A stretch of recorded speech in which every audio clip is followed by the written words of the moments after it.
L'univers a-t-il un début ou existe-t-il depuis toujours? En 1949, le physicien Fred Hoyle se moque à la BBC d'un modèle qu'il trouve absurde.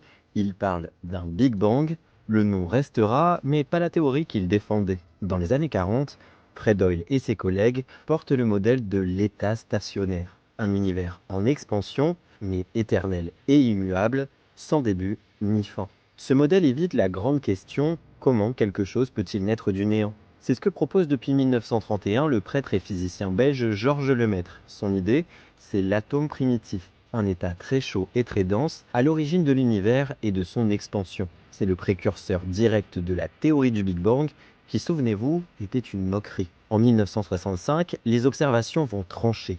On découvre le fond diffus cosmologique, un léger bruit radio qui vient de toutes les directions du ciel.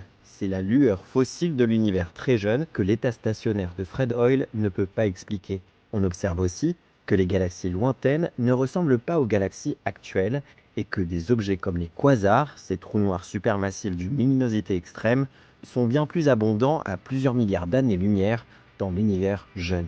Bref, l'univers change avec le temps et la théorie de l'état stationnaire s'effondre. Si aujourd'hui les cosmologues estiment que notre univers a un début, ils sont d'accord pour dire que ce n'est pas la fin de la réflexion sur le sujet.